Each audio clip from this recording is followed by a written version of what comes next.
오늘 함께 나눌 제목은요, 말씀의 제목은 피곤한 손, 연약한 무릎을 세우라 라는 제목이고요.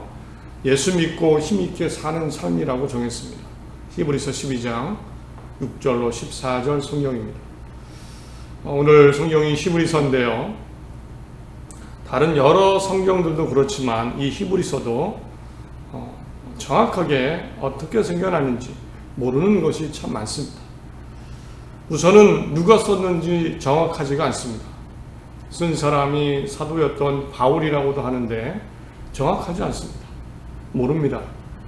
언제 쓰여졌는지도 정확히 모릅니다. 또 누구 어떤 공동체, 특별히 어떤 공동체를 대상으로 썼는지, 또 대상에 이름이 있지 않습니까? 디모데에게. 그러나 그런 것들이 없습니다. 모릅니다.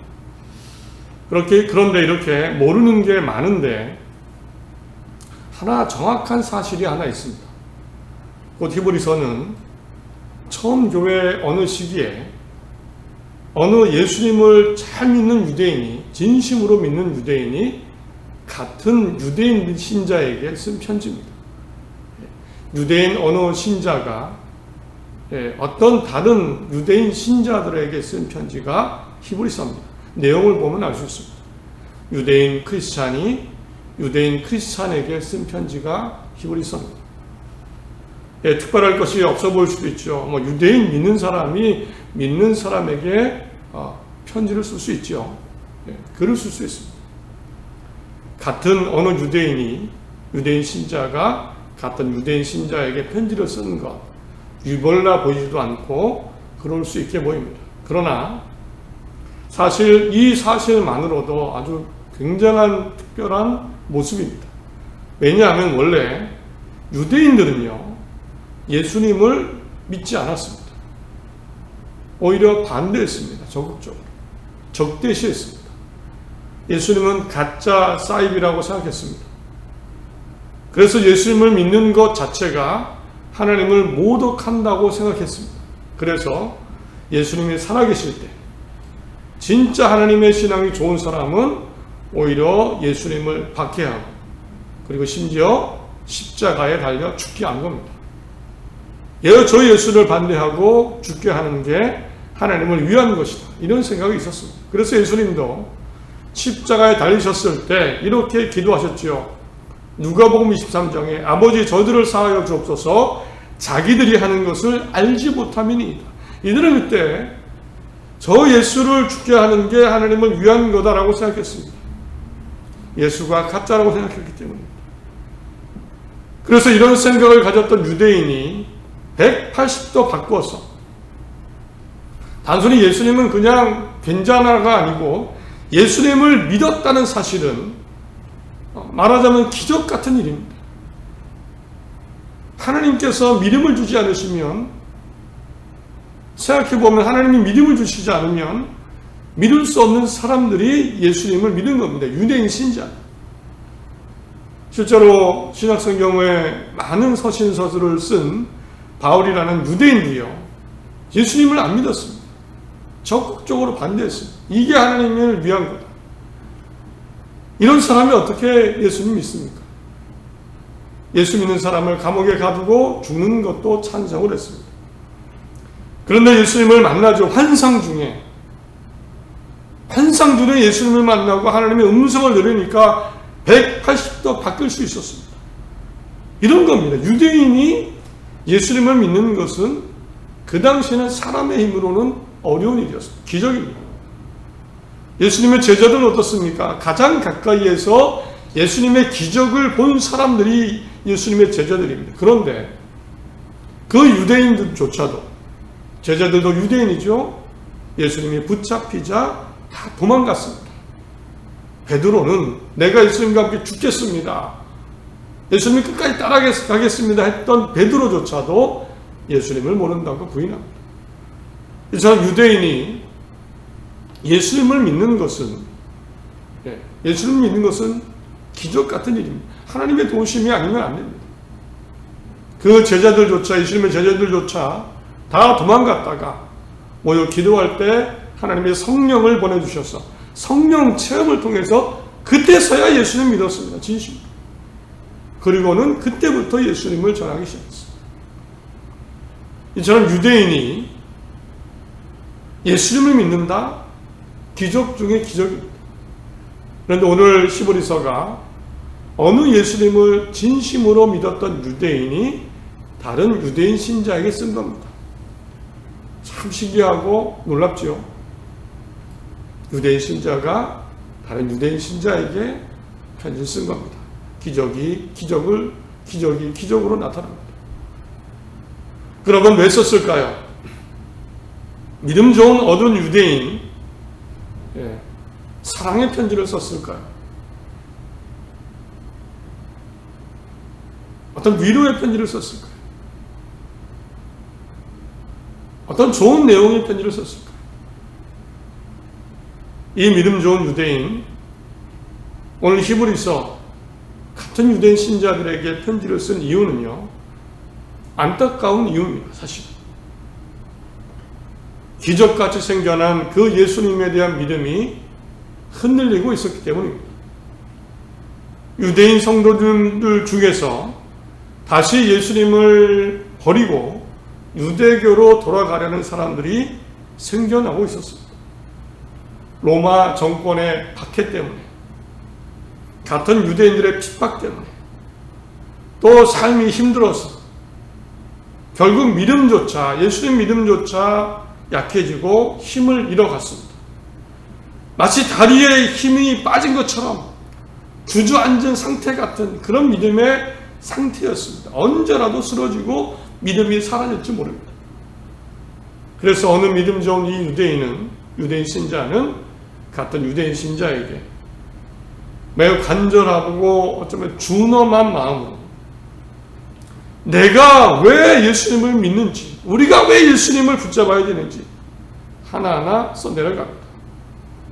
특별히 정말 고민을 많이 했다는 흔적이 내용을 보면 보입니다. 어떻게 하면 이 유대인 신자들이 예수님 믿게 할까 고민을 많이 한 게 보입니다.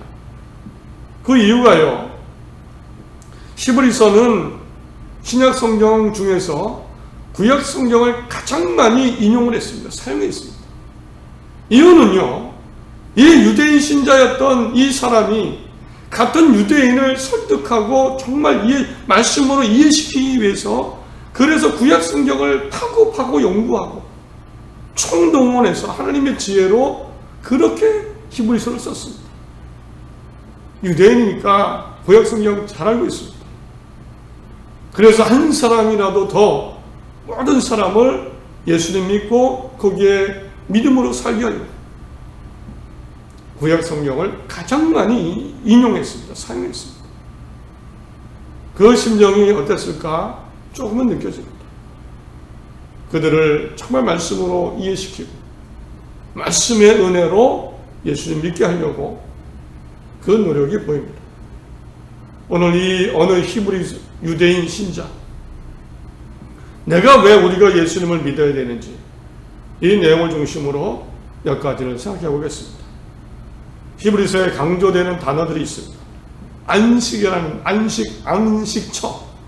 말, 대제사장 희생 제물이신 예수님, 믿음, 고난 속에 인내, 그리고 강하고 담대한 삶입니다. 순서적으로 그렇습니다.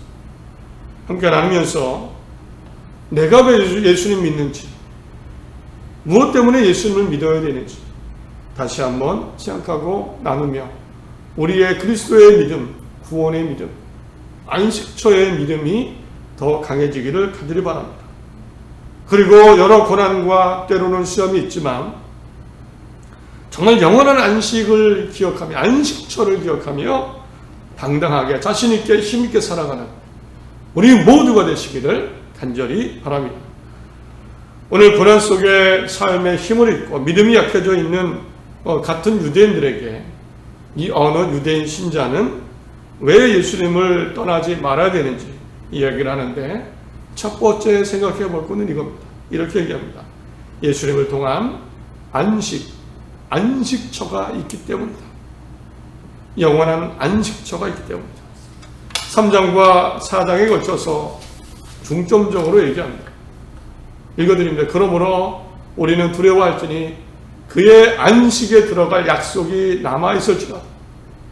너희 중에는 혹 이르지 못할 자가 있을까 함이라. 이미 믿는 우리들은 저 안식에 들어가는 듯다. 그런즉 안식할 때가 하나님의 백성에게 남아있도다. 이미 그의 안식에 들어간 자는 하나님이 자기의 일을 쉬우심과 같이 그도 자기의 일을 쉬느니라. 그러므로 우리가 저 안식에 들어가기를 힘쓸지. 어느 유대인 신자가 정말 자신있게 꺼낸 것은 안식처입니다. 안식처의 소중함을 이야기합니다. 특히나 3장부터 구약 성경에 하나님께서 약속의 땅, 가나안 땅을 주시는 그 상황을 예로 설명합니다. 이스라엘 백성이 400년 이상을 이집트의 노예로 안식처가 없이 내 땅이 없이 살아옵니다. 그러나 하나님은 옛 과거의 약속을 기억하시고 아브라함의 약속을 기억하시고 가나안 땅, 약속의 땅, 안식의 땅, 하나님의 땅으로 데려가려고 하셨습니다. 그런데요, 가나안 땅을 점탐하고 온 사람들이 그 땅에 사는 힘센 아낙 자손과 높은 성을 보고는 두려워서 죽을까봐 하나님께 불순종하고 약속을 믿지 못합니다. 다시 우리 이집트로 돌아가는 게 낫겠다. 과거로 돌아가는 게 낫겠다. 그 하나님의 땅 안식처를 가기를 거부합니다. 결과는요, 가나안 땅에 들어가지 못합니다. 사람들은 아닙니다, 후회를 합니다. 잘못했습니다, 잘못 이야기했습니다. 그러나 바뀌지 않습니다. 이렇게 생각했던 사람들은 40년 광야를 떠돌다가 안식처가 없이 떠돌다가 결국 생을 마감합니다. 오늘 이 언어 히브리인 유대인 신자는 얘기합니다. 우리는 지금 이런 순간에 있습니다. 똑같은 실수를 우리 하지 말아야 됩니다. 하나님의 약속은 살아있습니다. 안식에 들어갈 약속이 아직 여전히 남아있습니다. 그러므로 예수님을 믿고 예수님을 통하여 그 예비하신 안식처에 들어가기 위해 예수님을 반드시 붙잡으십시오. 예수님을 버리면, 믿지 않으면 저 가나안 땅의 안식의 땅을 믿지 못하고 이스라엘 백성이 불순종해서 결국 죽게 되는 그 결말을 맞게 됩니다. 안식처의 문이 열려 있는데 왜 거기를 들어가지 않으려고 합니까? 굳건히 그리스도에 대한 믿음을 지키십시오 라고 이야기를 합니다. 이 사람에게는 그 믿음의 고백입니다. 정말 하나님과 예수님을 만난 고백이죠. 영원한 안식처 예수 그리스도 안에 있다. 마찬가지입니다. 우리도 예수님을 믿는 이유는 영원한 안식처가 있기 때문이고 거기에 가기를 원하기 때문입니다. 사실 이 세상에 진정한 안식은 없습니다. 안식처가 없습니다. 물론 세상은 하나님이 우리에게 살도록 주신 선물입니다. 특권입니다. 그래서 항상 기뻐하라. 살되 기뻐하며 살아라. 범사에 감사하라. 너 평화롭게 살아라. 평강이 있을지어다. 이렇게 나옵니다. 그러나 성경 어디에도 항상 안식하라. 안식이 여기에 있다라고 하지 않습니다. 안식에 들어가기를 힘쓰라고 합니다. 아직 이 세상에는 안식처가 없기 때문입니다. 진정한 안식은 이 세상에 없습니다. 살펴보시기 바랍니다. 다들 나 빼고 다 행복한 것 같죠? 다 행복한 것 같죠? 다 문제 없고, 다 배부른 것 같고, 다 즐거운 것 같고, 집도 다 행복한 것 같고. 그러나 다들 눈물 흘립니다. 이 세상에 눈물 안 흘리는 사람은 없고, 우리는 마지막 죽음의 순간까지 눈물을 흘립니다. 이 세상은 이런 겁니다. 진정한 안식처는 이 세상에 없습니다. 어딜 가나 사는 것은 눈물이 있고 걱정이 있고 이것이 사실은 인생입니다. 그러나 영원한 안식이 가능합니다. 안식처가 있습니다. 계시록 7장에 그들이 다시는 부리지 아니하며 목마르지도 아니하고 해나 아무 뜨거운 기운에 상하지도 아니하리니 이는 보좌 가운데 계신 어린 양이 예수님이 그의 목자가 되사 생명수 샘으로 인도하시고 하나님께서 그들의 눈에서 모든 눈물을 씻어 주실 것입니다. 모든 눈물을 씻어 주십니다. 영원한 생명수 샘으로 인도하시고 영원한 안식처가 있습니다. 예수님에 대한 믿음 굳건히 하시고 안식처가 있음을 믿으시고 힘을 내시기 바랍니다. 그래서 이 어느 유대인 신자가 그 다음에 이어서 이야기하는 게 있습니다. 영원한 안식처를 위해서 필요한 것이 있습니다. 바로 예수 그리스도라는 겁니다. 대제사장이신 죄를 사하시는 희생 제물이 되어주신 예수님이 계신다. 예수님을 믿고 죄 용서받고 안식처에 들어가라고 강조합니다. 9장입니다. 27절에 한번 죽는 것은 사람에게 정해진 것이요 그 후에는 심판이 있으리. 이와 같이 그리스도도 많은 사람의 죄를 담당하시고 단번에 들이신 바 되셨고 죽으셨고 구원에 이르게 하기 위하여 죄와 상관없이 자기를 바라는 자들에게 두 번째 나타나시리라. 이 내용은 이런 겁니다. 구약시대에 가나안 땅에 사는 사람들은 죄를 씻는 방법이 있었습니다. 하나님이 알려주신 방법입니다. 7장과 10장까지 나옵니다. 하나님이 알려주시고 정해놓으신 방법입니다. 7장에서 10장까지 아주 길게 설명합니다. 구약 성경을 인용합니다. 요약하면 대제사장이 있습니다. 하나님이 세우신 제도입니다. 대제사장이 1년에 한 번 하나님이 계신 장막, 그 장막의 성소 안에 있는 지성소, 가장 거룩한 곳, 하나님이 계신 곳이라고 믿는 지성소에 이 대제사장이 들어갑니다. 하나님이 알려주신 방법입니다. 들어가서는 자신과 가족과 온 백성의 죄를 씻기 위해서 이 대제사장 한 사람이 희생제물을 대신 드립니다. 그러면 자신과 가족과 모든 사람들의 죄가 용서받습니다. 하나님이 정하신 방법입니다. 그런데 지금은 하나님이 옛날처럼 하지 않으시고 대제사장이신 예수님을 보내셨습니다. 예수님이 대제사장이 되셨고 심지어는 자신 스스로가 희생제물이 되셨습니다. 대제사장이 되셨고 희생제물이 되신 분이 바로 예수 그리스도입니다. 그래서 더 이상 우리는 양이나 염소를 잡아서 드릴 필요가 없습니다. 사실 양과 염소도 흠이 없지만 아주 완전하지 않습니다. 그러나 흠없는 예수님이 대제사장이 되셔서 심지어 자신을 제물로 드리심으로 이 사실을 믿음으로 말미암아 우리 또한 죄에서 구원을 받습니다. 이것이 이 히브리서를 기록한 유대인 신자의 믿음이었습니다. 내가 안식처에 들어가야 되는데 그냥은 못 들어간다. 한번 죽는 것은 사람에게 정해진 것이요 거기에 심판이 있기 때문에.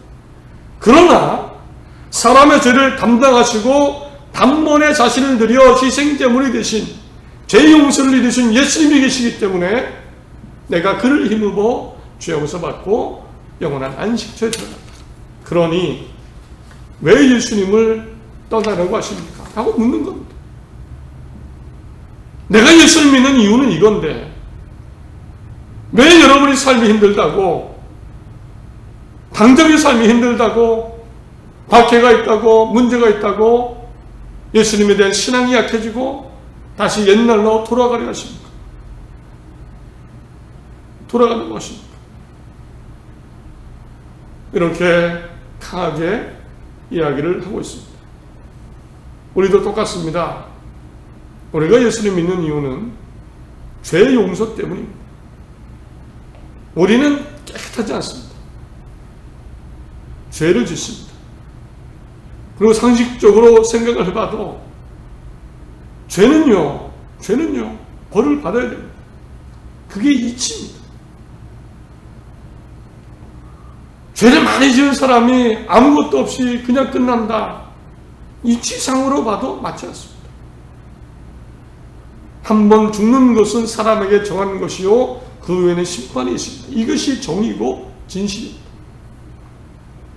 그래서 우리는 죄를 짓고 잘못하기 때문에 죄의 용서 때문에 예수님을 믿고 그것을 그 예수님을 통해 안식처를 바라보기 때문에 예수님을 믿는 겁니다.